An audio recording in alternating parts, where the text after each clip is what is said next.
তবে একটাতে আদেশ আর একটাতে সূরা আনআমের 120 নম্বর আয়াতে আল্লাহ আদেশ করেছেন, ওয়াযারু যাহিরাল ইসমি ওয়া বাতিনা, যারু তোমরা ছেড়ে দাও, যাহিরাল ইসমি ওয়া বাতিনা, প্রকাশ্য পাপ গোপন পাপ ছেড়ে দাও। এটা হলো আল্লাহর আদেশ, প্রকাশ্য পাপ গোপন পাপ ছেড়ে দাও।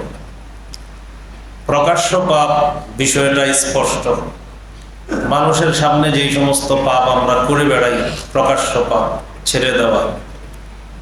আরেকটা হলো গোপন পাপ, গোপন পাপের কথা মানুষ জানে না, আল্লাহ জানে, এই জন্য গোপন পাপও ছেড়ে দেওয়া।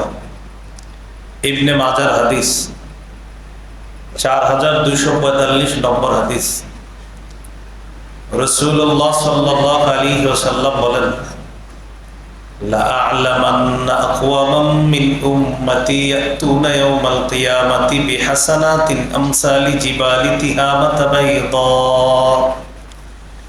ফায়াজআলুহা আল্লাহু হাবাআম মানসুরা।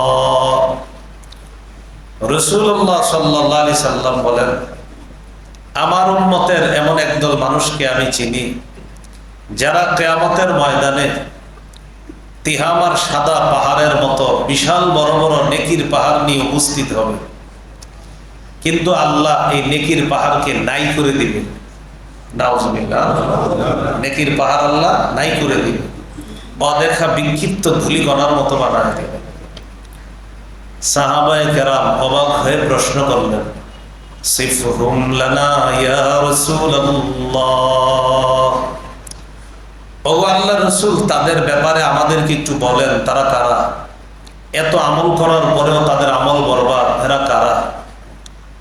রাসূলুল্লাহ সাল্লাল্লাহু আলাইহি সাল্লাম বলেন, ইন্নাহুম ইখওয়ানুকুম ওয়া মিন জিলদাতিকুম, তারা তোমাদের ভাই, তাদের শরীরের চামড়া তোমাদের চামড়ার মতো। ইয়াখুযুনা মিনাল লাইলি কামা তাখুযুনা, তারা রাতের বেলা তাহাজ্জুদ পড়ে, যেমন তোমরা তাহাজ্জুদ পড়ো এরকম তাহাজ্জুদ পড়ে। ওয়ালাকিন্নাহুম আকওয়ামুন ইযা খালাউ বিমাহারিমিল্লাহি ইনতাহাকুহা, কিন্তু যখন তারা নির্জনে গোপনে কোনো হারাম কাজ পেয়ে যায়, ওই হারাম কাজের মধ্যে তারা ডুবে যায়, নিয়মিত এই হারাম কাজ করতে থাকে, মানুষের সামনে একটা ভালো মুখোশ পরে থাকে আর আড়ালে শুধু হারাম কাজ একের পর এক করতে থাকে, তাদের এই প্রকাশ্য পাহাড়ের মতো নেকিগুলা নিয়মিত গোপন পাপের কারণে কিয়ামতের মাঠে আল্লাহ এই বড় বড় পাহাড় পরিমাণ আমল নাই করে দিবে। এই জন্য গোপন পাপ ভয়ঙ্কর, ছেড়ে দেওয়ার চেষ্টা করা। আল্লাহ তৌফিক দান করেন। যারা নিয়মিত গোপন পাপ করে, এটার এক নাম্বার ক্ষতি হলো গোপন পাপ নিয়মিত করতে করতে এক পর্যায়ে তাদের কাছে পাপের কাজ ভালো মনে হয়, ভালো কাজ খারাপ মনে হয়। সূরা ফাতিরের 8 নম্বর আয়াতে আল্লাহ বলেন, আফামান যুয়্যিনা লাহু সুউ আমালিহি ফারাআহু হাসানা, ওই ব্যক্তি যার সামনে তার খারাপ কাজগুলা সাজিয়ে দেওয়া হয়েছে, সুসজ্জিত করা হয়েছে, যে ব্যক্তির সামনে তার খারাপ কাজগুলা সাজিয়ে দেওয়া হয়েছে আর সে এই খারাপ কাজগুলাকে রাআহু হাসানা, উত্তম মনে করে, ভালো মনে করে, খারাপগুলারে ভালো মনে করে। আল্লাহ বলেন, সে কি ওই ব্যক্তির মতো যে ব্যক্তি পাপ করে না? তারা দুইজন কি সমান? কখনো না। তাহলে গোপনে যারা পাপ করে তাদের বড় একটা ক্ষতি হয়ে যায়, তারা এক পর্যায়ে পাপকে আর পাপ মনে করে না, বরং পাপকে তারা ভালো মনে করে। গোপনে যারা পাপ করে এটার 2 নম্বর ক্ষতি। ইবনু হাজম রহমতুল্লাহি আলাইহি বলেন, আল হাযার মিনায যুনুব খুসুসান মিন যুনুবিল খালওয়াত, তোমরা পাপ থেকে বাঁচো, বিশেষ করে গোপন পাপ থেকে তোমরা বাঁচো। তোমরা পাপ থেকে বাঁচো, বিশেষ করে গোপন পাপ থেকে বাঁচো। ফাইন্নাল মুবারাযাতা লিল্লাহ তুসকিতুল আবদা মিন আইনিহি। কেননা গোপন পাপের কারণে বান্দা আল্লাহর সাথে একটা লড়াইয়ে লিপ্ত হয়ে যায়। যেই লড়াইয়ে লিপ্ত হওয়ার পর আল্লাহর সাথে গোপন পাপ দিয়ে লড়াই করতে করতে এক পর্যায়ে সে আল্লাহর রহমতের দৃষ্টি থেকে সরে পড়ে যায়। গোপন পাপ তো মানুষ দেখে না, দেখে কে? আল্লাহর সাথে তার লড়াই চলে গোপন পাপের। এক পর্যায়ে রবের রহমতের দৃষ্টি থেকে সে পড়ে যায়। এটা 2 নম্বর ক্ষতি। গোপন পাপের 3 নম্বর ক্ষতি। ইবনুল আরবি রহমতুল্লাহ আলাইহি তিনি বলেন, বান্দা গোপন পাপের কারণে পৃথিবীর সবচেয়ে ক্ষতিগ্রস্ত মানুষে পরিণত হয়ে যায়। সবচেয়ে ক্ষতিগ্রস্ত। আকসারুল খাসিরিনা মান আবদা লিন-নাসি সালিহা আমালিহি। সবচেয়ে ক্ষতিগ্রস্ত এই ব্যক্তি, যে ব্যক্তি মানুষের সামনে নিজের ভালো কাজগুলা দেখায়। দেখো আমি ভালো মানুষ, এরকম দেখায়। আমি 80 রাকাত তাহাজ্জুদ করি ডেইলি, এরকম বলা বোঝা যায়। তো কি বলতেছে? আকসারুল খাসিরিনা মান আবদা লিন-নাসি সালিহা আমালি। সবচেয়ে ক্ষতিগ্রস্ত এই ব্যক্তি, যে ব্যক্তি তার ভালো কাজগুলা মানুষকে দেখায় আর ওয়াবারাযা বিল কবিহি মান হুয়া আকরাবু ইলাইহি মিন হাবলিল ওয়ারিদ। গোপন পাপের মাধ্যমে সে এমন সত্তার সাথে যুদ্ধে লিপ্ত হয়ে যায় যে সত্তা তার শাহ রবের আরো নিকটে থাকে। আল্লাহ। গোপন পাপের মাধ্যমে সে আল্লাহর সাথে লড়াই লিপ্ত হয়, যুদ্ধে লিপ্ত হয়, যে রব তার একদম কাছে থাকে। সে পর্দার আড়ালে মনে করে কেউ দেখে না, রব বলে হ্যাঁ আমি তো দেখতেছি। কি করো তো? গোপন পাপের 1 নম্বর ক্ষতি, খারাপ কাজকে ভালো মনে করে। 2 নম্বর ক্ষতি, রহমতের দৃষ্টি থেকে দূরে সরে যায়। 3 নম্বর, সবচেয়ে ক্ষতিগ্রস্ত হয় আর আল্লাহর সাথে অঘোষিত যুদ্ধে লিপ্ত হয়ে যায়। নাউজুবিল্লাহ। এটা হলো 3 নম্বর ক্ষতি গোপন পাপের। আল্লাহ আমাদের সকলকে গোপন পাপ থেকে হেফাজত করেন। গোপন পাপের 4 নম্বর ক্ষতি। ইবনে রজব হাম্বলি রহমতুল্লাহ আলাইহি তিনি বলেন, গোপন পাপ তোমার আর রবের মাঝে চলতে থাকে। গোপন পাপ তোমার আর আল্লাহর মাঝে চলতে থাকে, মানে তোমার গোপন পাপটা আল্লাহ দেখতে থাকে। তুমি এই গোপন পাপ বারবার করতে করতে করতে করতে এমন একটা অবস্থা হয়ে যায়, আল্লাহ না করেন তোমার খারাপ মৃত্যু হতে পারে নিয়মিত গোপন পাপের কারণে।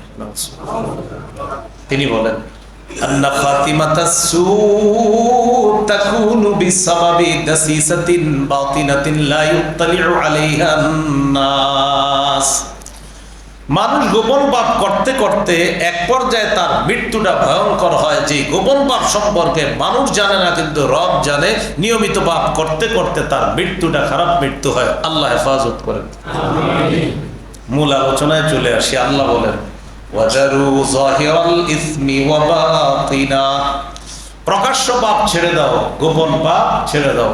তাহলে প্রিয় ভাইয়েরা, গোপনে নিয়মিত মাফ করেন না, তাড়াতাড়ি আল্লাহর কাছে মাফ চান। আল্লাহ তৌফিক দান করেন। পাপের অনেকগুলো আরবি আছে। পাপের একটা আরবি হুবুন মানিও পাপ, জাম্বুন মানি পাপ, খতিআতুন মানি পাপ, মাসিয়া মানি পাপ, নাফরমানি। অনেকগুলা আরবি পাপের অর্থ দেয়। তো এই পাপ মৌলিকভাবে 2 প্রকার। পাপ মৌলিকভাবে কয় প্রকার? 2 প্রকার। সুন্দর 2টা বাংলা বলবো, মুখস্থ রেখেন। আগে আরবিটা বলি। পাপ মৌলিকভাবে 2 প্রকার। 1 নাম্বার তারকুল মা'মুর, 2 নাম্বার ওয়া ফি'লুল মাহজুর। এটা হলো আরবি। বাংলাটা হলো, আমার সাথে বলেন, মুখস্থ থাকবে। বলেন, 1 আল্লাহর আদেশগুলা ছেড়ে দেওয়া। 2 আল্লাহর নিষেধগুলা করা। এই হলো মৌলিক 2 প্রকার পাপ। প্রকাশ যে নিষেধগুলা আমরা আল্লাহ বলছে এইগুলা করবা না, তো এইগুলা করা হলো পাপ। এই নিষেধ বিষয়গুলো আবার মৌলিক কয় প্রকার? 4 প্রকার। প্রথমে পাপ কয় প্রকার? আল্লাহর আদেশগুলা না করা, নিষেধগুলা করা। এই নিষেধ পাপ যেগুলা, এগুলো আবার কয় প্রকার? এক নাম্বার আয-যুনুবুল মালাকিয়া, যেই গুণ আল্লাহর, ওই গুণ বান্দা নিজের মধ্যে জাহির করা, এটা পাপ। যেমন আনা রাব্বুকুমুল আ'লা, ফেরাউন বলছে আমি তোমাদের বড় রব। রবকে? রবকে আল্লাহ। রবের কোন বৈশিষ্ট্য নিজের মধ্যে নিয়ে আনা, এটা পাপ। অহংকার করা আল্লাহর চাদর, মানুষ অহংকার করা মানে আল্লাহর চাদর নিয়ে টানাটানি করা, এটা পাপ, এটা নিষেধ। তাহলে এক নাম্বার আয-যুনুবুল মালাকিয়া, রবের কোন বৈশিষ্ট্য কোন বান্দা নিজের মধ্যে আইনা বলা যে আল্লাহর এই বিষয়টা আমারও এটা, নাউজুবিল্লাহ, নিষেধ। দুই নাম্বার আয-যুনুবুশ শাইতানিয়া, যেই কাম শয়তানে করে সেটা আপনি করেন, এটা পাপ, এটা নিষেধ। যেমন হাসাদ, হিংসা করা শয়তানের কাজ, এটা যদি মানুষ করে তাহলে এটা পাপ, এটা নিষেধ। আসমানে সর্বপ্রথম হিংসা করছে যেই সৃষ্টিটা, সে হলো শয়তান। সে হলো কে? শয়তান। হাসাদ করা এটা পাপ।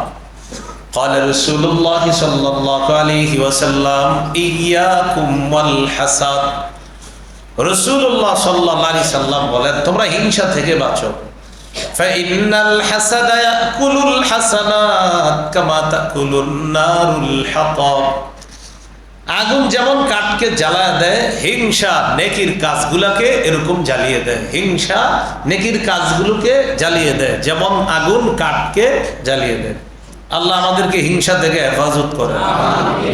তিন নাম্বার আয-যুনুবুস সাবউইয়া, জুলুম করা, নির্যাতন করা, বাড়াবাড়ি করা, দুর্বলের উপর আক্রমণ করা। দুর্বলের উপর কি করা? আক্রমণ করা, বাড়াবাড়ি করা, জুলুম করা, অন্যায় করা।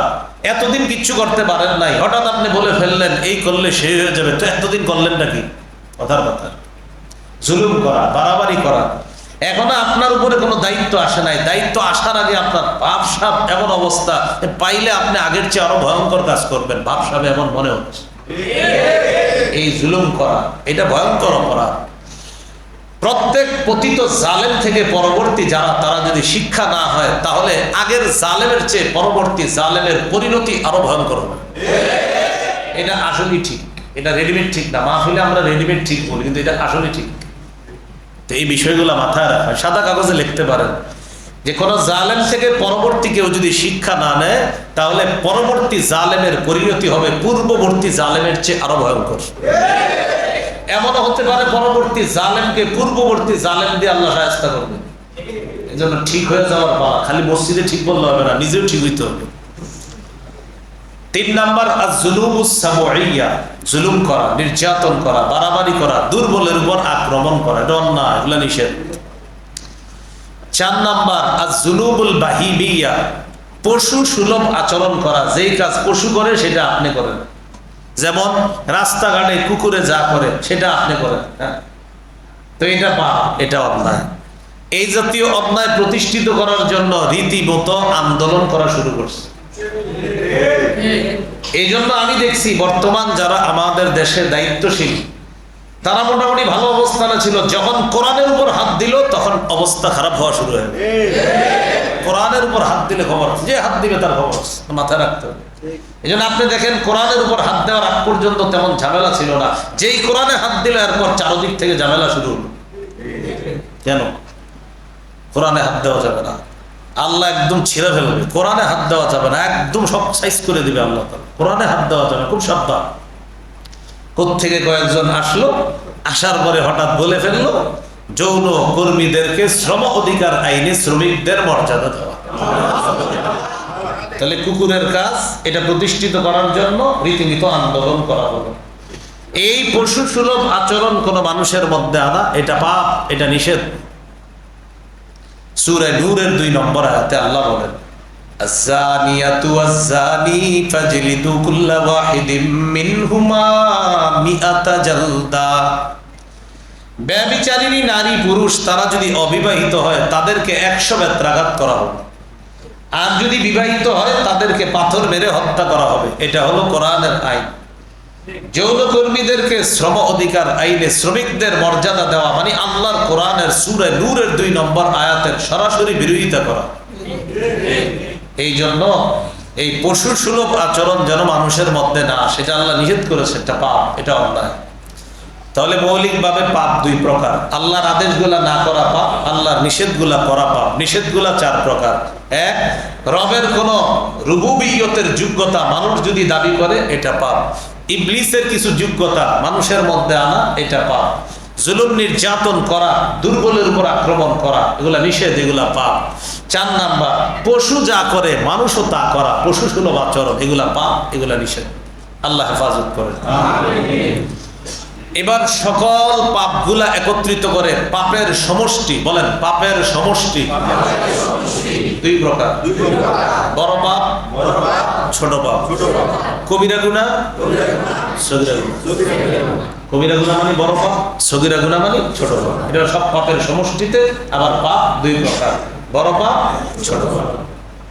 সূরা নিসার 31 নম্বর আয়াতে আল্লাহ বলেন, ইন তাজতানিবু কাবাইরা মা তুনহাউনা আন নুকাফির আনকুম সাইয়্যাতিকুম ওয়া নুদখিলকুম মুদখালান কারীমা। যদি তোমরা কবিরা গুনাহ থেকে বাঁচো, আমি আল্লাহ খুশি হয়ে তোমাদের সগীরা গুনাহগুলো মাফ করে দেব। মৃত্যুর পর তোমাদেরকে সম্মানের জায়গা জান্নাতে প্রবেশ করাবো। আল্লাহ আমাদের সকলকে কথাগুলা বুঝে শুনে সবাই যেন আমরা গুনাহ ছেড়ে দিতে পারি, সেটা প্রকাশ্যে হোক, গোপনে হোক, কবিরা হোক, সগীরা হোক, সব ধরনের গুনাহ থেকে বেঁচে থাকার তৌফিক দান করুন। এই হলো আদারু যাহিরাল ইসমি ওয়া বাতিনা, আল্লাহর হুকুম। 2 নম্বর যে আয়াত তেলাওয়াত করলাম, সূরা আনআমের 151 নম্বর আয়াত, ওয়ালা তাকরাবুল ফাওয়াহিশা মা যাহারা মিনহা ওয়া মা বাতান। তোমরা প্রকাশ্য অশ্লীলতার কাছে যেও না, গোপন অশ্লীলতার কাছে যেও না। আগের আয়াতে শিখলাম নগদ পাপগুলা ছেড়ে দেওয়া, এই আয়াতে শিখলাম নতুন করে পাপের কাছে না যাওয়া। আবার বলছি, সূরা আনআমের 120 নম্বর আয়াত থেকে বুঝলাম নগদ যে পাপে ডুবে আছে ছেড়ে দেওয়া। সূরা আনআমের 151 নম্বর আয়াতে আল্লাহ নিষেধ করতেছেন নতুন করে আর পাপের কাছে যাও না। তাহলে প্রকাশ্য অশ্লীলতা, গোপন অশ্লীলতার কাছে যাওয়া নিষেধ। প্রকাশ্য অশ্লীলতা এটা কি জিনিস? এটা হলো কেউ যদি বলে শরীর আমার, সিদ্ধান্ত আমার, আমার যা মন চায় আমি তা করব, আমার বাপকে, আমার ভাইকে, আমার স্বামীকে এগুলা গোনার টাইম নাই। আমার মন চাইলে বাপের কাছে থাকবো, মন চাইলে ভাইয়ের বাসায় যাব, মন চাইলে স্বামীর ঘরে থাকবো, মন চাইলে অন্য কোথাও থাকবো, কারণ শরীর আমার, সিদ্ধান্ত আমার। কি আমার? শরীর আমার, সিদ্ধান্ত আমার। এই কথা বলা মানে প্রকাশ্য অশ্লীলতা সমাজে ছড়িয়ে দেওয়ার চেষ্টা করা, সূরা আরাফের 54 নম্বর আয়াতের বিরোধিতা করা। আল্লাহ তাআলা বলেন, আলা লাহুল খালকু ওয়াল আম। শোনো, সৃষ্টি তার, ওয়াল আম হুকুমত তার। সৃষ্টি তার, আইন তার। বলেন আমরা কার? আল্লাহ। আমাদের শরীর কার? আল্লাহ। আমরা কিভাবে চলবো? হুকুম কার? আল্লাহ। তাহলে বলেন এক অংশ আমি, বাকি অংশ আপনারা। শরীর কার? আল্লাহ। সিদ্ধান্ত কার? আল্লাহ। কেউ যদি বলে শরীর আমার, সিদ্ধান্ত আমার, প্রকাশ্য অশ্লীলতা ছড়িয়ে দেওয়ার চেষ্টা করে। তো একটা হলো প্রকাশ্য অশ্লীলতা, এটার কাছে যাওয়া যাবে না। এর মাঝে আরেকটা বিষয় মনে রাখা, শুধু শরীর আল্লাহর আর সিদ্ধান্ত আল্লাহর, এমনই যে বিষয়টা এমন না। শরীরও আল্লাহ, সিদ্ধান্ত আল্লাহ, রাষ্ট্র আল্লাহর, সিদ্ধান্ত আল্লাহ। রাষ্ট্রকার আল্লাহ। আগে একটা স্লোগান ছিল, সেটা এখন কমে গেছে। ধর্ম যার যার, উৎসব সবার, এটা এখন একটু কম। এখন নতুন একটা স্লোগান, ধর্ম যার যার, রাষ্ট্র সবার। না, এই স্লোগানও সঠিক না। এটা আমি দেখছি অনেকে না বুঝে, আপনারা মাশাআল্লাহ আপনারাও লিখতেছেন জায়গায় জায়গায়, ধর্ম যার যার, রাষ্ট্র সবার। মানে কি বুঝাইতে চাইতেছেন আপনি? ধর্ম যার যার, রাষ্ট্র সবার মানে ধর্ম মনোনীত ধর্ম আল্লাহর, রাষ্ট্র আল্লাহর। বলেন মনোনীত ধর্ম কার? আল্লাহ। রাষ্ট্র কার? আল্লাহ। ধর্ম যার যার, রাষ্ট্র সবার। না, এই স্লোগানও দেওয়া যাবে না। মনোনীত ধর্ম আল্লাহর, রাষ্ট্র আল্লাহ।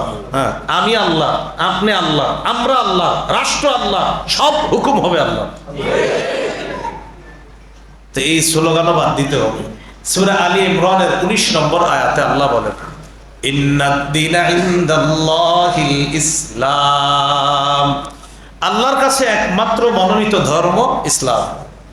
সূরা আলী ইমরানের 85 নম্বর আয়াতে আল্লাহ বলেন, وَمَن يَبْتَغِ غَيْرَ الْإِسْلَامِ دِينًا فَلَن يُقْبَلَ مِنْهُ, যে ব্যক্তি ইসলাম ছাড়া অন্য কিছু দিন হিসাবে কামনা করে, এটা তার থেকে কিছুতেই গ্রহণ করা হবে না। তাহলে প্রিয় ভাইয়েরা, কেউ যদি বলে শরীর আমার, সিদ্ধান্ত আমার, এটা প্রকাশ্যে অশ্লীলতা ছড়িয়ে দেওয়ার চেষ্টা করা। আল্লাহ আমাদেরকে হেফাজত করে। আল্লাহ তাআলা বলেন, ইন্নাল্লাযীনা ইউহিব্বুনা আন তাশীআল ফাহিশাতু ফিল্লাযীনা আমানু লাহুম আযাবুন আলীমুন ফিদ দুনিয়া ওয়াল আখিরাহ।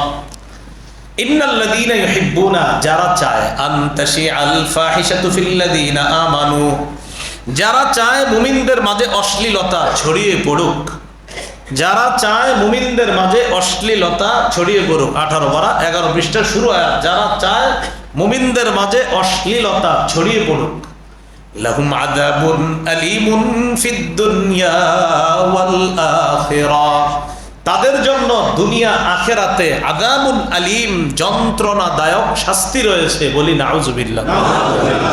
তাহলে অশ্লীলতা ছড়িয়ে দেওয়া এটা নিষেধ।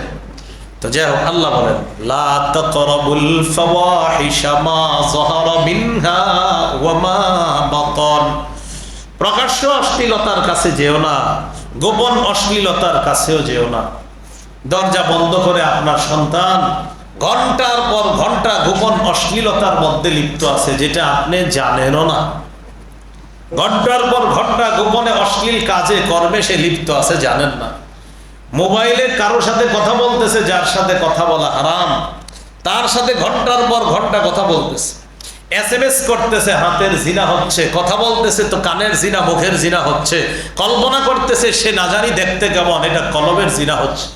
সহিহ বুখারীর 6612 নম্বর হাদিস, রাসূলুল্লাহ সাল্লাল্লাহু আলাইহি সাল্লাম বলেন, এইগুলা হলো জিনাল্লাহ। ফাজিনাল আইনি আন নজরু, চোখের জিনা হলো দেখা। ওয়াজিনাল লিসান আল মান্তিক, মুখের জিনা কথা বলা। ওয়ান নাফসু তামান্না ওয়া তাশতাহি, অন্তরের জিনা হলো কল্পনা করা। ওয়াল ফারজু ইউসাদ্দিকুহু যালিকা আও ইউকাযযিবু, লজ্জাস্থান মূল জিনায় রূপান্তরিত করে। বলি নাউযুবিল্লাহ। এখন এই যে জিনাটা, এটা সবার পকেটে পকেটে উপকরণটা আছে, সবার পকেটে আছে এটার উপকরণ।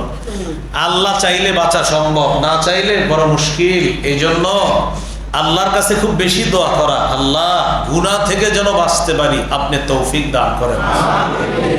ঈমানের উপর অটল থাকার জন্য আল্লাহর কাছে দোয়া করা। ফাতিরাস সামাওয়াতি ওয়াল আরদি আনতা ওয়ালিয়্যি ফিদ দুনিয়া ওয়াল আখিরাহ, তাওয়াফফানি মুসলিমান ওয়া আলহিকনি বিস সালিহিন। সূরা ইউসুফের 101 নম্বর আয়াত। ফাতিরাস সামাওয়াতি ওয়াল আরদ, হে আসমান জমিনের সৃষ্টিকর্তা, আনতা ওয়ালিয়্যি ফিদ দুনিয়া ওয়াল আখিরাহ, আসমান জমিনে আপনি আমার অভিভাবক। দুনিয়াতেও আপনি আমার অভিভাবক, আসমানের নিচে আপনি আমার অভিভাবক, আখিরাতেও আপনি আমার অভিভাবক। তাওয়াফফানি মুসলিমা, আল্লাহ আপনি আমাকে মুসলমান অবস্থায় মৃত্যু দেন।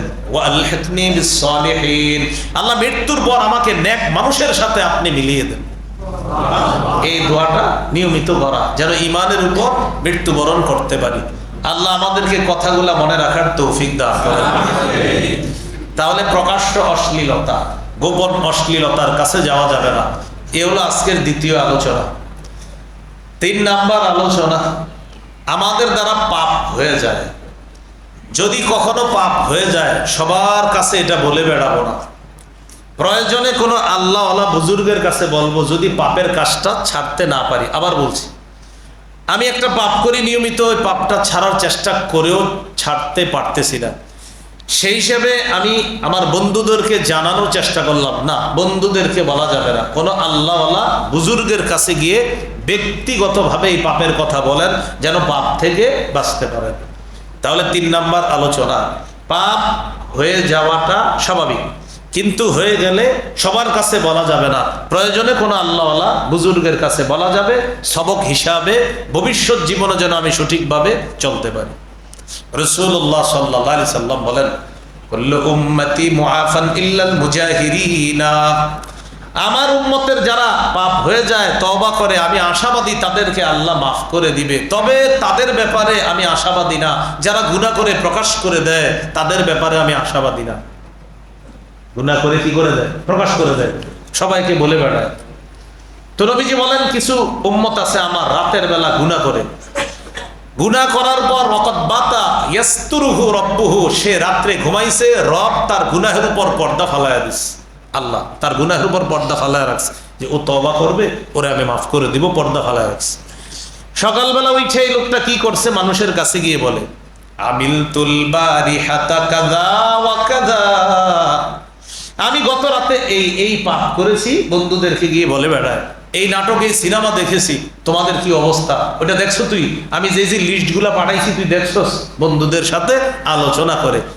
নবীজি বলেন, আহা, ওর পাপের উপরে আল্লাহ পর্দা ফেলে রাখছিল, ও নিজে এই কথা মানুষের কাছে প্রকাশ করে পাপের উপর থেকে রবের পর্দাটা সে সরাইয়া দিচ্ছে। তাহলে কি শিখলাম? পাপ হয়ে গেলে সবার কাছে না বলা, প্রয়োজনে কোনো আল্লাহওয়ালা বুজুর্গের কাছে বলা। সহিহ মুসলিমের বর্ণনা, কিয়ামতের ময়দানে কোন কোন পাপীকে আল্লাহ পর্দার আড়ালে ডাকবেন, ডাকার পর বলবেন, তারিফু যামবা কাযা ওয়া কাযা, তুমি কি এই পাপ স্বীকার করছো এই পাপগুলা? বান্দা বলবে, জি আল্লাহ আমি করছি। তিনবার স্বীকৃতি নিবে, তুমি করছো এগুলা? জি করছি। করছো? জি করছি। তিনবার স্বীকৃতি নিবে। নেওয়ার পর আল্লাহ বলবেন, তোমার তো পানিশমেন্ট হওয়া উচিত, শাস্তি হওয়া উচিত, তবে কিছু ভালো কাজ আছে তোমার, পর্দার আড়ালে আনলাম তো এই জন্যই তোমাকে, কিছু কিছু ভালো কাজ আমি আল্লাহ খুব পছন্দ করেছি তোমার, যাও। ডান হাতে আমল নামা দিয়ে দিলাম, পাপগুলা গোপনে রেখে দিলাম, পর্দার আড়ালেই মাফ করে দিলাম। আপনি দুনিয়াতেই সবাই বলে বেড়াইতেছেন, কিভাবে আশা রাখবেন যে আল্লাহ মাফ করবে আমার? আপনি তো বলে দিতেছেন সবাই। এই জন্য অনেক ছেলেরা আছেন, আপনারা ফেসবুকে গুনাহের কথা শেয়ার করেন, আজকে রিমুভ করে দেন এগুলা, কোটি কোটি মানুষকে আপনি সাক্ষী বানাইতেছেন। এইগুলো আজকের 3 নাম্বার আলোচনা। 4 নাম্বার আলোচনা, যে কোনো পাপকে ইমানদার পাহাড়ের মতো মনে করবে, পাপাচার যে কোনো পাপকে মাসির মতো মনে করবে। ইমানদার যে কোনো পাপকে পাহাড়ের মতো মনে করবে, পাপাচার ব্যক্তি যে কোনো পাপকে মাসির মতো মনে করবে। সহিহ বুখারীর বর্ণনা, আব্দুল্লাহ ইবনে মাসউদ রাদিয়াল্লাহু তাআলা আনহুর বর্ণনা, তিনি বলেন, ইন্নাল মুমিনা ইয়ারা যুনুবাহু কান্নাহু কাঈদুন তাহতা জাবালিন ইয়াখাফু আন ইয়াকা আলাইহি। ইমানদার মনে করে গুনাহ এটা একটা পাহাড়, এই পাহাড় আমার উপরে পড়বে আর আমি ধ্বংস হয়ে যাব। ইমানদার গুনাহকে মনে করে পাহাড়। ওয়া ইন্নাল ফাজিরা ইয়ারা যুনুবাহু কাযুবাবিন মাররা আলা আনফিহি। পাপাচার বান্দা গুনাহকে মনে করে মাছি, এই মাছি তার নাকের ডগার সামনে দিয়ে চলে গেছে, আবার চলে আসছে। যেমন এই এলাকার এক ব্যক্তি গত 20 বছর নামাজ কাজা করে নাই। আল্লাহ আমাদেরকে এমন মুসল্লি হওয়ার তৌফিক দান করুন। আমিন। এই লোকটাকে সবাই চিনে, কেন? কারণ এই লোক সব সময় মসজিদে আগে আগে আসে, নামাজ কাজা হয় না। তার ব্যাপারে এই এলাকার প্রসিদ্ধি হলো তিনি মাশাআল্লাহ নামাজি মানুষ। ইবনে মাজার হাদিসে আসছে, কোন ব্যক্তিকে যখন তোমরা দেখো মসজিদে যায়, নিয়মিত তার মসজিদে যাওয়া অভ্যাস, ফাশহাদু লাহু বিল ঈমান, তোমরা তার ঈমানের ব্যাপারে সাক্ষী হয়ে যাবে। সুবহানাল্লাহ। যে ব্যক্তি নিয়মিত মসজিদে যায় তার ঈমানের ব্যাপারে তোমরা সাক্ষী হবে। দেখবেন কিছু কিছু এলাকায় গেলে চা দোকানদারে জিজ্ঞাসা করে, ভাই আব্দুর রহমান ভাইকে চিনেন? হ্যাঁ চিনি তো, আমার দোকানের সামনে দিয়ে ডেলি মসজিদে যায়। তার মানে এই ব্যক্তির সাক্ষী হয়ে যাচ্ছে একজন চা দোকানদার, যে আমার চা দোকানের সামনে দিই উনি ডেলি মসজিদে, এই তো মাত্র গেছে মসজিদে আসা পড়তে, গিয়ে দেখেন আছে মনে হয়। তার মানে চাওয়ালা মাছওয়ালারা জানে যে এই লোক নামাজ। তো 20 বছর এক ব্যক্তির নামাজ কাজা হয় নাই, হঠাৎ একদিন তার মন খারাপ, মুসল্লিরাও তারে নিয়ে পেরেশান, এই ভাইয়ের মন খারাপ কেন? ইমাম সাহেবও পেরেশান, কারণ ইমাম সাহেবের সাথে ওই মুসল্লির সম্পর্ক ভালো, যিনি সবচেয়ে বেশি মসজিদে আসে তার সাথে দেখা হয় বেশি। তো ইমাম সাহেব জিজ্ঞাসা করছে, ভাই আপনার কি হয়েছে একটু বলবেন? বলে না। রাতে আসা পরে ইমাম সাহেব হাত ধরে রুমে নিয়ে গেছে, আসেন আপনার দেখি কি হয়েছে। রুমে নিয়ে বলতেছে, কি হয়েছে বলেন না। চোখের পানি ছেড়ে দিয়ে বলতেছে, হুজুর গত 20 বছর তো আমার নামাজ কাজা হয়নি, আজকে কি কারণে যে আমার একত্র নামাজ কাজা হয়ে গেল, কাজা পড়ে ফেলছি, আমি তো এটা মানতে পারতেছি না। আমার খানা দাওয়া, ছেলে মেয়ে, পরিবার, কাউকে আমার ভালো লাগতেছে না, আজকে আমার নামাজ কাজা হয়ে গেছে। এই জন্য হাদিসে আসছে, ইমানদারের কাছে 2 রাকাত নামাজ সারা পৃথিবীর চেয়ে আরো বেশি মূল্যবান। ওই ব্যক্তি যদি পৃথিবী হারিয়ে ফেলতো এত কষ্ট পেত না, তার 2 রাকাত নামাজ ছুটে যাওয়া তার কাছে এতটা কষ্টের বিষয়। এ হলো ইমানদারের হালাত। পাপাচারের হালাত। 7 দিন ধরে নামাজের দাওয়াত দিতেছেন, চলো, যাও কালকে আসো, চলো যাও কালকে আসো। এই কালকে কালকে করতে করতে বৃহস্পতিবারে বললেন, ভাই চলো না, নামাজ না পড়ার কথা। আর জানতো তো, ঠিক আছে, তোমার কাছে একটা আবদার, কালকে জুমার নামাজটা বইরো। আচ্ছা আচ্ছা ঠিক আছে, যান পড়মু। কালকে জুমার পর আবার গেছেন আপনি, ভাই জুমা পড়ছো? ও আচ্ছা আচ্ছা, জুমা ছিল আজকে, না পড়তে মন নাই, পড়িনি, আগামী জুমা পড়বো। অর্থাৎ তার কাছে একত্র নামাজ ছুটে যাওয়া, জুমা ছুটে যাওয়া, ঈদের নামাজ ছুটে যাওয়া, এগুলো কোনো ব্যাপার না। তাহলে এক ইমানদারের কাছে 2 রাকাত নামাজ ছুটে যাওয়া দুনিয়া ছুটে যাওয়ার চেয়ে আরো কষ্টকর। আরেকজনের কাছে অক্তের পর অক্ত, মাসের পর মাস সে নামাজ পড়ে না, এটা তার কাছে কোনো ব্যাপার না। নবীজি বলেন, এটাই হলো ইমানদার আর পাপাচারের বৈশিষ্ট্য। ইমানদারের কাছে একটা পাপ মনে হবে পাহাড়, পাপাচারের কাছে মনে হবে মাসি, এটা কোনো ব্যাপার না। আল্লাহ আমাদেরকে খাঁটি মুমিন হওয়ার তৌফিক দান করেন। তাহলে আজকে 4 নাম্বার কথা গেল, মুমিন বান্দা পাপকে মনে করবে পাহাড়ের মতো, পাপাচার বান্দা পাপকে মনে করবে মাছির মতো। আল্লাহ আমাদেরকে হেফাজত করেন। 5 নাম্বার কথা, পাপ থেকে বেঁচে থাকাটাই একজন মানুষের আল্লাহর ওলি হওয়ার শ্রেষ্ঠ উপায়। পাপ থেকে বেঁচে থাকা, এই একজন মানুষ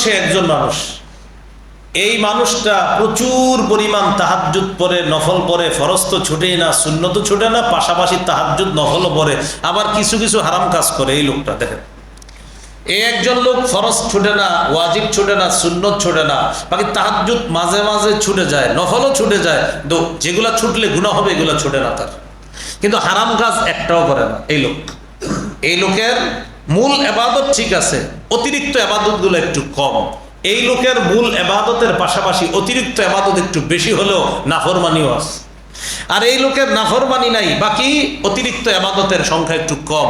নবী বলেন, এই ব্যক্তিকে আমি আল্লাহর শ্রেষ্ঠ আবেদ বলে ঘোষণা করলাম। হারাম থেকে বেঁচে থাকা আল্লাহর শ্রেষ্ঠ আবেদ হওয়ার উপায়।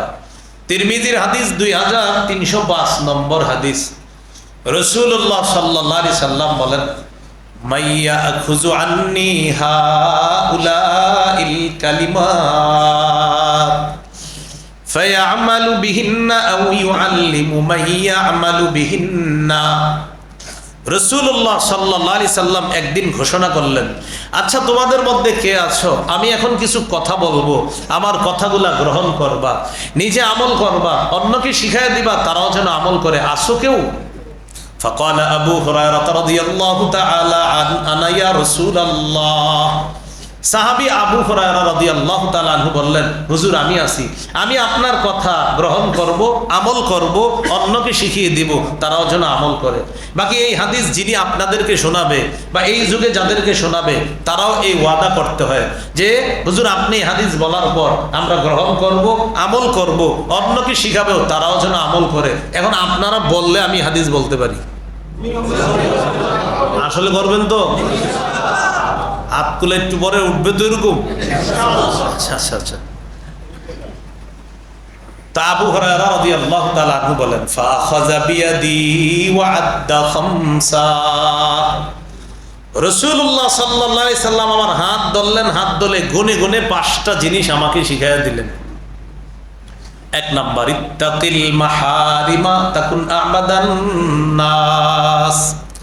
আবু হুরায়রা, তুমি হারাম থেকে বাঁচো, হারাম কথা থেকে বাঁচো, হারাম কাজ থেকে বাঁচো, হারাম কর্ম থেকে বাঁচো, হারাম খাদ্য থেকে বাঁচো। আমি নবী বলে দিলাম, তুমি পৃথিবীর মানুষের মাঝে সবচেয়ে শ্রেষ্ঠ আবেদ হয়ে যাবা।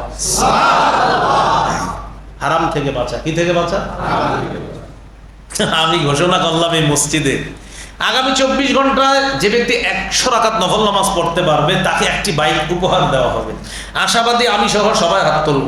কেন? যে হুজুর এটা কোনো ব্যাপার না, আমরা বাইক চালাইতে না পারলেও বাইকটা নিয়ে বেঁচে ফেলবো, সমস্যা কি? তারপরে পুরস্কার চাই। সাথে সাথে আমি ঘোষণা করলাম আগামী 24 ঘন্টা একটা হারাম কাজও কারা করতে পারবেন না। তখন অনেকের হাতগুলা উঠাও, আনফরচুনেটলি কিছু হাত নিচে নেমে যাচ্ছে। কেন? ওঠার সময় মনে পড়তেছে আমি না সুদ খাই, এরকম উঠতে গেছিল আবার নিচে মানে দেখে আবার কেউ দেখে ফেলছে, পাশের জন্য জানে এরকম কথার কথা। এখন হাত উঠতে গিয়ে ওঠে না কেন? সে সুদি কারবারে জড়িত। হাত উঠতে গিয়ে ওঠে না কেন? সে দালালি করে অন্যায়ভাবে। কিভাবে? তিনি হলেন ক্রেতা, তিনি বিক্রেতা। দেখেন দুইজন। তিনি আমাকে বললেন এই জমিটা 6.5 লাখ টাকা করে আমার রেট আছে, আমার 6.5 লাখ করে দিলে হবে। উনি মূল মালিক, উনি ক্রেতা। আমি 6.5 লাখের জমি ওনারা এসে বললাম, মনে আছে ভাই আপনি যে একটা জমি পছন্দ করছিলেন দক্ষিণ পূর্ব একদম কর্নারের জমিনটা, হ্যাঁ কিসে এটা তো বিক্রি করবো। তাই নাকি? হ্যাঁ। কত করে ভাই? 10.5 লাখ কইরা উনি বইলা দিছে আমারে। 10.5 লাখ কইরা বইলা দিছে। এখন উনি আমারে বলতেছে আপনি আমার কাছের মানুষ, বুঝেন না? আমি তো জানি 10.5 বলবো মানে উনি কমাইতে কমাইতে 50 কমাইবে, পরে কত করে থাকবে? 10। তো বলতেছে কি করেন আপনি? না 10.5 করে মালিক বলছেন, কি করা? আপনি? তা আমি বললাম উনি আমারও কাছের লোক, আপনিও আমার কাছের লোক, দুজন খুশি থাকেন, 25 কমায় দেন। উনি বলবো তোর আপনি 25, আপনারটাও বাদ দেন, আমি আরো 25 কমান, 10 রেখে দেন। আচ্ছা ঠিক আছে, কাউরে কইলেন না কথা, 10 করে ওনারা আইনা দিলাম 6.5 করে, মানলাম কত? 3.5। কত? উনি আবার আমার কিছু গিফট করে, উনিও কিছু গিফট করে। মাঝে যে 3.5 ঘটনা ঘটাইলাম কাটাপতি, উনিও জানে না, উনিও জানে না। ওনারে বলছি কাউরে কিছু করেন না, ওনারেও বলছি কাউরে কিছু বলা দরকার। এই যে কাজগুলা করছি, আর হাত উঠবে কিভাবে বলেন? হাত তো উঠবে না। তো নবীজি বলেন হারাম থেকে বাঁচো। তো এই জন্য বললাম না, নফল ইবাদতের চ্যালেঞ্জ সবাই নিতে পারি, হারাম ছাড়ার চ্যালেঞ্জ নেওয়াটা বড় মুশকিল। এক ব্যক্তি সফরে গেছে, সফরে যাওয়ার পর দোয়া করে, আল্লাহ দোয়া কবুল করেন, দোয়া কবুল করেন। তিরমিজির হাদিস। নবীজি বলেন ওর দোয়া কবুল হচ্ছে না। হাদিসে আছে 3 ব্যক্তির দোয়া কবুল হয়েই যায়, এর মধ্যে একজন দাওয়াতুল মুসাফির, মুসাফির দোয়া করলে দোয়া কবুল হয়, কিন্তু মুসাফিরের দোয়া কবুল হচ্ছে না। মুসাফির কয় আল্লাহ আপনার নবী হাদিসে বলছে মুসাফির যা বলবে কবুল করবেন, আল্লাহ কবুল করেন, আল্লাহ কবুল করেন, আল্লাহ কবুল করছে না। নবীজি বলেন বলো তোমরা কবুল কিভাবে হবে? ওয়া মাতআমুহু হারাম, তার খাদ্য হারাম। ওয়া মাশরাবুহু হারাম, তার পানি হারাম। ওয়া মালবাসুহু হারাম, তার পোশাক হারাম। ওয়া গুজিয়া বিল হারাম, তার শরীরটা লালিত পালিত হয়েছে হারামের মাধ্যমে। বলো তার দোয়া কবুল হবে কিভাবে? এই জন্য মনে রাখবেন, একটা হলো আদায় হওয়া আর একটা কবুল হওয়া, দুইটা দুই জিনিস। হজ করে যারা আদায় হয়ে যায়, কবুল হয় কিনা এটা হলো মূল বিষয়। আপনি হজ করছেন মানে জিম্মাদারি থেকে মুক্ত হয়েছেন, কিন্তু আপনারটা কবুল হয়েছে কিনা এটা হলো আপনার উপার্জন হালাল কিনা। আজকে আপনি ফজর করছেন, আদায় হয়ে গেছে, আপনার জিম্মা থেকে ফজর আল্লাহ তাআলা বাস আদায় করে নিয়েছে, তো আপনার ফজর কবুল হয়েছে কিনা, ফজর কবুল হওয়ার পূর্ব শর্ত হালাল খাদ্য। এই জন্য আল্লাহ বলছেন ইয়া আইয়ুহার রাসূলু কুলু মিনাত তাইয়্যিবাতি ওয়া'মালু সালিহা, হে রাসূলগণ তোমরা হালাল খাও, ওয়া'মালু সালিহা, এবং নেক কাজ করো। রাসূলদেরকে আল্লাহ বললেন নেক কাজ করার পূর্ব শর্ত হলো হালাল খাওয়া। আল্লাহ আমাদের সকলকে হালাল কাজ বা ইবাদতের পূর্ব শর্ত হিসাবে হালাল খাদ্য গ্রহণ করার তৌফিক দান করেন। তাহলে নবী বললেন আবু হুরায়রা হারাম থেকে বাঁচো। হারাম দ্বারা উদ্দেশ্য হারাম খাদ্য খাওয়া যাবে না, সুদ খাওয়া যাবে না, ঘুষ খাওয়া যাবে না, এগুলা করা যাবে না। আল্লাহ আমাদেরকে হেফাজত করেন। হারাম থেকে বাঁচো দ্বারা আরেকটা উদ্দেশ্য মিথ্যা কথা বলা থেকে বাঁচা, মিথ্যা বলা যাবে না। রাসূলুল্লাহ সাল্লাল্লাহু আলাইহি সাল্লাম বলেন ইয়াকুম ওয়াল কাযিবা ফাইন্নাল কাযিবা ইয়াহদি ইলাল ফুজুর। নবীজি বলেন তোমরা মিথ্যা থেকে বাঁচো, মিথ্যা পাপের রাস্তা দেখায়। ওয়া ইন্নাল ফুজুরা ইয়াহদি ইলান নার, পাপ জাহান্নামের রাস্তা দেখায়। মিথ্যা পাপের রাস্তা দেখায়, পাপ জাহান্নামের রাস্তা দেখায়। ওয়া ইন্নার রাজুলা লা ইয়াকযিবু ওয়া ইয়াতাহাররাল কাযিবা, কোন ব্যক্তি মিথ্যা বলা এমন ভাবে শুরু করে, ঘুম থেকে উঠা মিথ্যা, বাজারে মিথ্যা, ক্রয় বিক্রয়ে মিথ্যা, সব কাজে তার মিথ্যা। নবী বলেন ওয়া ইয়াতাহাররাল কাযিবা, মিথ্যা বলতে বলতে বলতে বলতে হাত্তা ইউকতাবা ইনদাল্লাহি কাযযাবা, তার নামটা আল্লাহর খাতায় লেখা হয় কাযযাব বা অধিক মিথ্যাবাদী বলে লেখা হয়ে যায়। মিথ্যা নবুয়ত দাবিদার মুসাইলামাতুল কাযযাব, তার নাম যেমন কাযযাব, এই যুগে কোনো মানুষ বারবার মিথ্যা বললে ওর নামের পিছনে আল্লাহর খাতায় কাযযাব লেখা হয়ে যায়। বলি নাউযুবিল্লাহ, কাযযাব। আল্লাহ আমাদেরকে হেফাজত করেন। এবার একটা হাদিস শোনেন, শোনার পর আশাবাদী আমি সবাই মিথ্যা বলা ছেড়ে দিবেন। তিরমিজির 1973 নম্বর হাদিস, 1973, আয়েশা রাদিয়াল্লাহু তাআলা আনহার বর্ণনা, তিনি বলেন মা কানা খুলুকুন আবগাযা ইলা রাসূলিল্লাহি সাল্লাল্লাহু আলাইহি ওয়াসাল্লাম মিনাল কাযিব, রাসূলুল্লাহ সাল্লাল্লাহু আলাইহি সাল্লামের কাছে কোন ব্যক্তি মিথ্যা বলার অপরাধের চাইতে অধিক কোন অপছন্দনীয় বিষয় নবীর কাছে আর কিছু ছিল না। কোন মানুষ নবীর সামনে মিথ্যা বলা, এটা ছিল নবীর কাছে সবচেয়ে অপছন্দের। এবার আম্মাজান আয়েশা সিদ্দিকা বলেন, কোন ব্যক্তি নবীজির সামনে মিথ্যা বলার পর ফামা ইয়াজালু ফি নাফসিহি, নবীজি এটা মন থেকে সরাইতে পারতেন না। এই কথা, খানা খায় পেরেশান, আপনার কি হয়েছে, একটা লোক আমার সামনে মিথ্যা কথা বলছে, এই সরাইতে পারে না। নবীজি হাঁটে, নামাজে যায়, নবীজির পেরেশান, ওই যে মিথ্যা বলছে এক লোক, এটা সরাইতে পারতেছে না মন থেকে। নবীজি বুঝায়, আচ্ছা একটা লোক মিথ্যা কথা বলে কিভাবে বলো তো তোমরা, আমি তো সরাইতে পারতেছি। তো যখন কেউ আইসা বলতো হুজুর অমুকে তওবা করছে, ও আচ্ছা তওবা করছে, হ্যাঁ ঠিক আছে, তাহলে এবার সরে যাবে। এর মানে তওবা না করা পর্যন্ত মিথ্যাবাদীর কথা আল্লাহ রসুল দিল থেকে সরাইতে পারতেন না। তাহলে একবার ভাবেন, আমি আপনি যদি নবীর যুগে হতাম আর মিথ্যা বলতাম, তো আমার নবী আমাকে আপনার এই বিষয়টা নবীর কাছে সবচেয়ে অপছন্দের হতো। এই জন্য প্রিয় ভাইরা, মিথ্যা না বলা, আল্লাহ আমাদেরকে মিথ্যা বলা থেকে হেফাজত করেন। আমরা তো এখন মিথ্যা বলি এমন ভাবে, মিথ্যা বলা আমাদের কাছে মানে মিথ্যা না বলাটা হলো আপনার একটা অসম্মানী, মানে মিথ্যা বলাটা শিল্প হয়ে গেছে। মিথ্যা বলাটা একটা শিল্প হয়ে গেছে। প্রত্যেকটা ক্ষেত্রে মিথ্যা কথা, এটা একটা শিল্প, পুরো একটা শিল্প রূপান্তরিত হয়ে গেছে। মিথ্যা যে যত বলতে পারে এটা তত সুন্দর হিসাবে উপস্থাপন। আমরা সবাই হাসে, মনে করেন কথার কথা, সংসদে দাঁড়ায় একজন ব্যাখ্যায় মিথ্যা কথা বলে, অন্যরা হাসে, হাসে। সংসদে একজন বলতে মিথ্যা কথা, অন্যরা হাসে, জি জি জি, মানে জি দিয়া বুঝায় আপনি যেরকম মিথ্যাবাদী, আমরা তো এরকমই। আরে এগুলো কোন ধরনের কথা? তো মিথ্যা কথা একটা শিল্পে রূপান্তরিত হয়ে গেছে, যে না এটা না বলা খারাপ, এটা বলতে হবে। আল্লাহ আমাদেরকে মিথ্যা বলা থেকে হেফাজত করেন। তাহলে হারাম খাদ্য, হারাম কথা, মিথ্যা কথা এগুলো বলা যাবে না। আর একটা হলো হারাম কাজ করা যাবে না, শিরক করা যাবে না। রাসূলুল্লাহ সাল্লাল্লাহু আলাইহি সাল্লাম বলেন, সহিহ বুখারীর বর্ণনা 6861 নম্বর হাদিস, নবীজি বলেন, আল্লাহ রাসূলকে প্রশ্ন করা হলো, আইয়ুদ যামবি আকবারু ইনদাল্লাহ, ওগো আল্লাহ রাসূল, আল্লাহর কাছে সবচেয়ে বড় পাপ কোনটি? ফাকাল রাসূলুল্লাহ সাল্লাল্লাহু আলাইহি ওয়াসাল্লাম, আনতা তাদউয়া লিল্লাহি নিদ্দান ওয়া হুয়া খালাকাকা, তোমার রব তোমাকে সৃষ্টি করেছেন, আল্লাহ সৃষ্টি করেছেন, সে আল্লাহর সাথে কোনো সমকক্ষ ডাকা, এটা হলো সবচেয়ে বড় মিথ্যা কথা, সবচেয়ে বড় আপনার পাপ, সবচেয়ে বড় পাপ যে আল্লাহর সাথে কোনো সমকক্ষ ডাকা। ভাই অনেক মানুষ আছে, আপনারা 365 দিন আল্লাহকে রুকু করেন, আল্লাহর কাছে সেজদা করেন, হঠাৎ বছরে একদিন চুপে চুপে কেউ যেন না দেখে ছুট্টু করে আরেক জায়গায় সেজদা দিয়ে দেন, এটা কিন্তু খারাপ, আপনার সব আমল বরবাদ হয়ে যাবে। অনেকে মনে করে যে একটা হলো শরীয়তের জগৎ আর একটা মারেফতের জগৎ। মারেফতের জগতে মনে হয় অনেক কিছু আছে, যে কিছুগুলা এগুলা মনে হয় কোনো পাপ না। যেমন গত রমজানে একজনের সাক্ষাৎকার নিছে, এক পীর সাহেবের সাক্ষাৎকার নিছে, আপনি রোজা রাখেন না কেন? তো পীর সাহেব জবাব দিতেছে, আমার পেটে অনেক পোকামাকড় আছে, তো আল্লাহর মাখলুক গুলা যেন কষ্ট না পায়, এই জন্য আমি রোজা রাখি। এই রমজানের কাহিনী, এই রমজানের কথা চিন্তা করছেন না?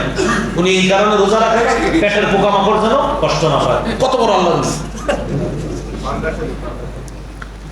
তো এই জাতীয় মানুষ কি বলে, ওরা আমার ভক্ত আছে, কি বলে জানেন? এটা বুঝবেন না, এটা মারেফতের খেলা। আরে এরকম ধরনের কথা, হ্যাঁ আচ্ছা আমি বুঝলাম এটা মারেফতের খেলা, আমারে বুঝান কোন মারেফতে বলছে রোজা না রাখতে? কোন ধরনের কথা এগুলো? মারেফত কোথায় বলছে যে রোজা না রাখতে? শরীয়ত কোথায় বলছে রোজা না রাখতে? এইভাবে কয় রোজা না রেখে বলে পেটের পোকামাকড় কষ্ট পায়, ফাইজলামি ধান্দামি করার কোনো সুযোগ পায় না, জায়গা পায় না। এগুলা কোন ধরনের কথাবার্তা বলে? তাও যে দেশে 14 কোটির বেশি মুসলমান, এই দেশে এই জাতীয় কথা বলার পরেও এখন এই দেশে সুন্দর দিব্যি বসবাস করতেছে। তাহলে শিরিক করা এটা সমস্ত আমল বরবাদ করে দেয়। সূরা জুমারের 65 নম্বর আয়াতে আল্লাহ বলেন, লাইন আশরাকতা লায়াহবাতান্না আমালুকা ওয়া লাতাকুনান্না মিনাল খাসিরিন। আমাদের নবীকে আল্লাহ বলতেছেন, নবী আপনি যদি শিরিক করেন আপনার সব আমল বরবাদ। আমাদের নবী তো শিরিক করবে না, আমাদের নবীর মাধ্যমে ধমকটা আমাদেরকে দিতেছে যে দেখো নবীরা আমি বলতেছি আপনি শিরিক করলে আমল বরবাদ। নবীর আমলের শেষ নাই, তুমগো তো আমলই নাই। তো যে সেই নবীকে আমি বললাম আপনি শিরিক করলে আমল বরবাদ, তোমাদের তো আমলই নাই, তোমাদের কি অবস্থা হবে? তাহলে প্রিয় ভাইয়ারা, হারাম কর্ম শিরিক, হ্যাঁ, এটা করা যাবে না। হারাম খাদ্য, সুদ খাওয়া, ঘুষ খাওয়া, এগুলা খাওয়া যাবে না। হারাম কথা, মিথ্যা কথা ইত্যাদি এগুলা বলা থেকে আমরা বিরত থাকবো। আল্লাহ হেফাজত করে। তাহলে 1 নাম্বার শ্রেষ্ঠ আবেদ হওয়ার উপায় হারাম ছেড়ে দেওয়া। 2 নাম্বার ওয়ারদ বিমা কাসামাল্লাহু লাকা তাকুন আগনান নাস। আল্লাহ তোমার জন্য যা ফয়সালা করেছে এতে তুমি খুশি থাকো। তুমি মনের দিক থেকে সবচেয়ে স্বনির্ভর বান্দা, মনের দিক থেকে সবচেয়ে ধনী মানুষ হয়ে যাবা। কি থেকে বাঁচো তুমি? আপনার ওই বেশি আমার এটা লাগবে সেটা লাগবে থেকে বাঁচো। আল্লাহ যা ফয়সালা করছে এতে খুশি থাকো। একজনের বেতন 20,000, আরেকজনের 50,000। এখন 20,000 ওলা খালি চিন্তা করে ওর 50 কেন, এই টেনশনে বেটা অসুস্থ হয়ে গেছে। না, এই টেনশন আপনি করেন না। আপনি খুঁজে দেখবেন 20-এ আল্লাহ আপনাকে ঠিক চালাইতেছে, আর 50,000 ওরে আল্লাহ 50-এর খাত দিয়ে দিচ্ছে। তা আপনি 20 নিয়ে সঠিক থাকেন। এরপরে যদি বলেন হুজুর 20,000-এ হয় না, তাহলে আপনাকে আমি প্রশ্ন করব কোনো কিছুর সাথে জড়িত আছেন কিনা। তখন আপনি যেন ছোট্ট করে এটা না বলেন, আপনার ওই মাসিক ছোট্ট একটা কিস্তি আছে।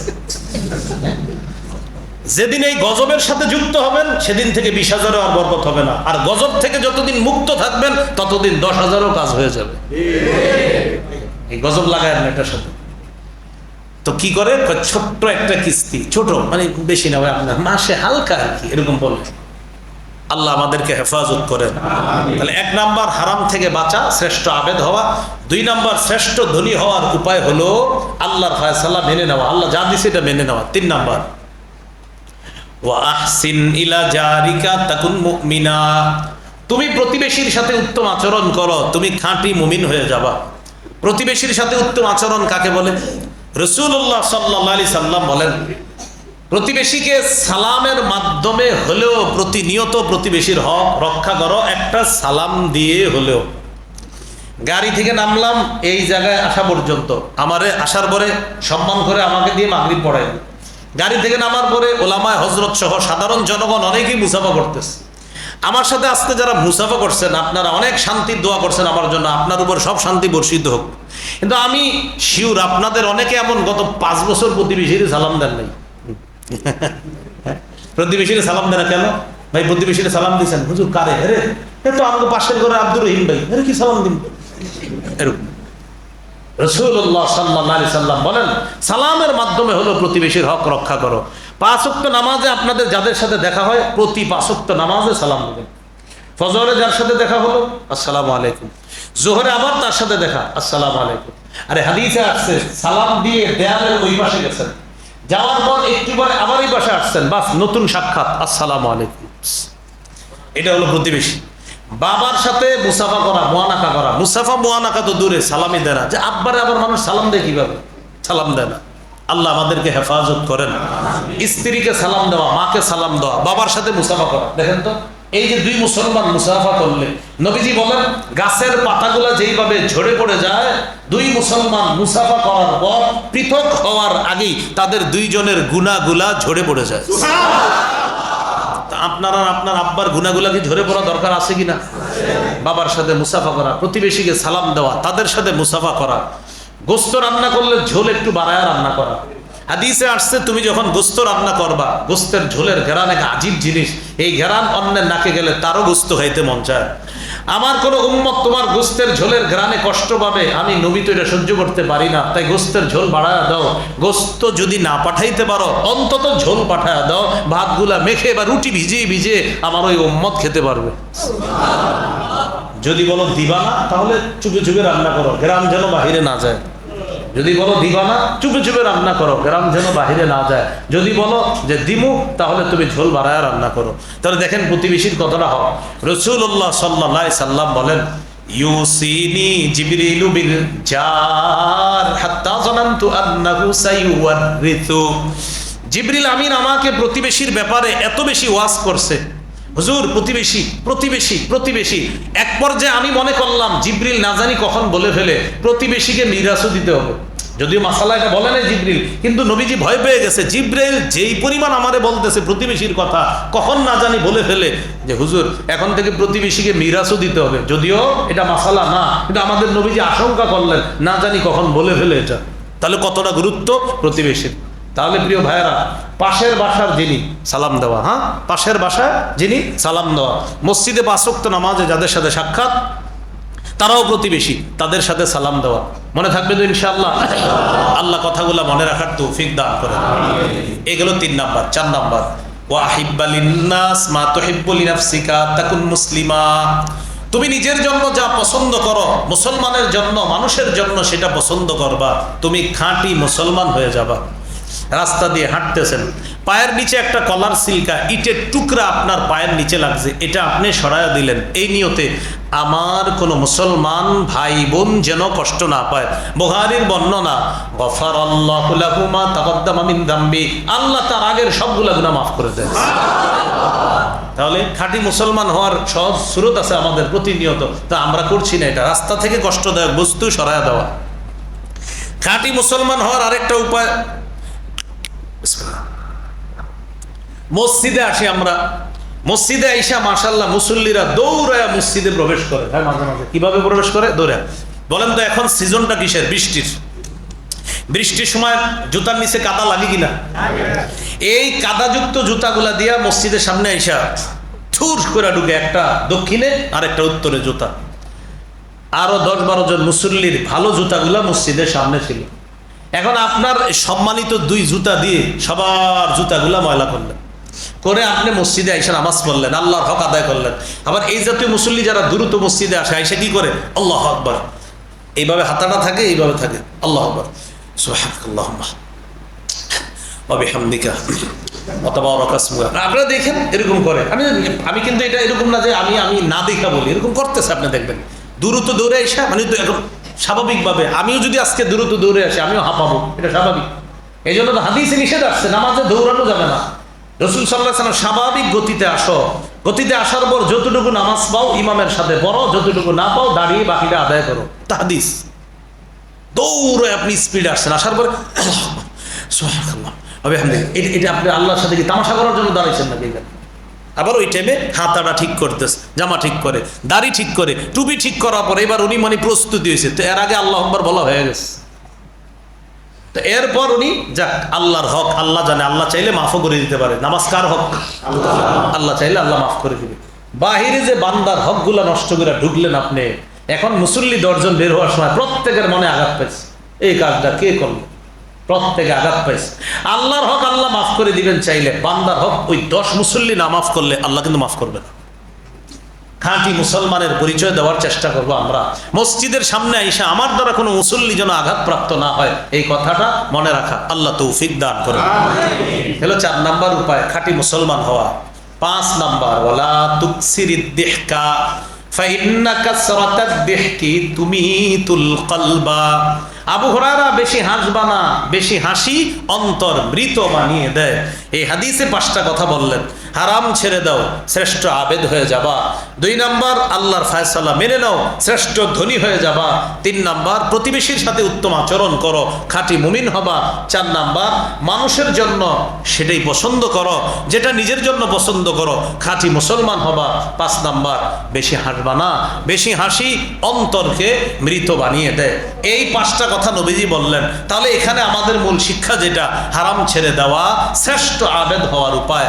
হাসান বসরি রহমতুল্লাহ আলাইহি বলেন, মা আবাদাল আবিদুনা বিশাইইন আফযালা মিন তারকি মা নাহাহুমুল্লাহু আন। আল্লাহর ওলির জীবনের শ্রেষ্ঠ ইবাদত হলো গুনাহ না করা। আল্লাহর ওলির জীবনের শ্রেষ্ঠ ইবাদত গুনাহ না করা। হাসান বসরি বলেন, যদি কোথাও আল্লাহর ওলির নাম শোনো, গিয়ে দেখবা উনি হারাম কাজ করে কিনা। যদি দেখো হারাম করে না, তো বুঝবা সে আল্লাহর ওলি। সে কি আল্লাহর ওলি। তা আপনি এক জায়গায় গেছেন, যাওয়ার পরে দেখলেন আমাদের দেশে আল্লাহর ওলি হওয়ার একটা সহজ উপায়, যার শরীরে পোশাক যত কম সে দ্রুত ওলি। মানে পোশাক কম, মনে করেন সালা পরা তো ওলি। ভাই কি যে আছে জানেন না। তো একজনের সালাও পরা নাই, শুধু পরনে একটা কাপড় আছে, আরে ভাই হে ওলি কি নামাজ পড়ে না, রোজা রাখে না, বুঝবেন না। আরেকজনের মাশাআল্লাহ কিচ্ছু নাই, এরকম নামেও পীর আছে আমাদের দেশে। তো বলে কি যে আছে জানেন না, তো বুঝাই তো যাইতেছে কি আছে, সেখানে আবার বলে এইগুলা। তো এইটার বিষয়গুলো হাসির না। নারায়ণগঞ্জে আর চট্টগ্রামে মাশাআল্লাহ এই ঝামেলা কিন্তু মোটামুটি আছে। হ্যাঁ, তা আল্লাহর হস্তে এগুলা থেকে কিন্তু বেঁচে থাকার চেষ্টা করা। সেই 2006-07 সালে আমি কিন্তু নারায়ণগঞ্জের কোথাও ছিলাম, যেখানেও ছিলাম আমি গুনে গুনে দেখছি শুধু বন্দরে কয়টা আছে। যাই হোক, তা আল্লাহ আমাদের সকলকে এই বিষয়গুলা থেকে হেফাজত করে না, এগুলো বেঁচে থাকতে হবে, এগুলা থেকে খুব বেঁচে থাকতে হবে। তো এই জন্য আল্লাহর ওলি হওয়ার শ্রেষ্ঠ উপায় দেখবেন যে সে নাফরমানি করে না, বাস সে আল্লাহর ওলি। নাফরমানি করে না, গুনাহ করে না। হাফিজ জিউজুর রহমতুল্লাহ আলাইহি, আব্দুল কাদের জিলানী রহমতুল্লাহ আলাইহি, হাসান বসরি রহমতুল্লাহ আলাইহি, পরবর্তীতে আমাদের বড় বড় আল্লাহর ওলি উলামা একরাম যারা, তাদের জীবনী তালাশ করবেন, তাদের জীবনের শ্রেষ্ঠ কাজ হলো তারা গুনাহ করতেন না। তারা গুনাহ করতেন না, এটাই তাদের ওলি হওয়ার সবচাইতে বড় একটা যোগ্যতা ছিল, তারা গুনাহ করতেন না। আল্লাহ আমাদের সকলকে পাপ মুক্ত জীবন যাপন করার তৌফিক দান করেন। ভুল বিষয়টা আবার একটু শুনে নেই আমরা। 1 নাম্বার, আল্লাহ বলেছিলেন পাপ ছেড়ে দাও, প্রকাশ্য পাপ গোপন পাপ ছেড়ে দাও। প্রকাশ্য পাপ গোপন পাপ ছেড়ে দেওয়ার ক্ষেত্রে আমরা আলোচনা করেছিলাম, গোপন পাপের কারণে মানুষ অনেকগুলা ক্ষতির মধ্যে পড়ে যায়। 1 নাম্বার, ভালো কাজগুলা তার কাছে খারাপ মনে হয়, খারাপ কাজগুলা তার কাছে ভালো মনে হয়। 2 নাম্বার, রবের রহমতের দৃষ্টি থেকে সে দূরে চলে যায়। 3 নাম্বার, সে সরাসরি আল্লাহর সাথে যুদ্ধে লিপ্ত হয়ে যায়। 4 নাম্বার, গোপন পাপের কারণে নিয়মিত ওই ব্যক্তির মৃত্যুটা বেঈমানি হালাতে হতে পারে, আল্লাহ না করেন। এই হলো 4টা ভয়ঙ্কর ক্ষতি গোপন পাপের। এরপর আমরা জানলাম গুনাহ মৌলিকভাবে 2 প্রকার, আল্লাহর আদেশগুলা ছেড়ে দেওয়া, আল্লাহর নিষেধগুলা করা। আল্লাহর যে নিষেধ বিষয়গুলা এগুলা আবার 4 প্রকার। একটা হলো আল্লাহ প্রদত্ত কোনো বৈশিষ্ট্য কোনো মাখলুক নিজের মধ্যে দাবি করা, এটা নিষেধ, এটা পাপ। 2 নাম্বার, ইবলিসের কোনো বৈশিষ্ট্য মানুষ নিজের মধ্যে নিয়ে আসা, এটা পাপ। 3 নাম্বার, জুলুম করা, নির্যাতন করা, এটা পাপ। 4 নাম্বার, আজ-জুনুবুল বাহিমিয়া, পশু সুলভ কোনো আচরণ যেটা পাপের অন্তর্ভুক্ত, এই পশু মার্কা কাজগুলা কোনো মানুষ করা, এগুলা পাপের অন্তর্ভুক্ত। সব পাপের সমষ্টি আবার 2 প্রকার, একটা হলো কবিরা গুনাহ আর একটা হলো সগীরা গুনাহ। আল্লাহ আমাদের সকলকে কবিরা, সগীরা, প্রকাশ্য, গোপন সব ধরনের পাপ থেকে বেঁচে থাকার তৌফিক দান করেন। সুবহানাল্লাহি ওয়া বিহামদিহি, সুবহানাকাল্লাহুম্মা ওয়া বিহামদিকা, আশহাদু আল্লা ইলাহা ইল্লা আনতা।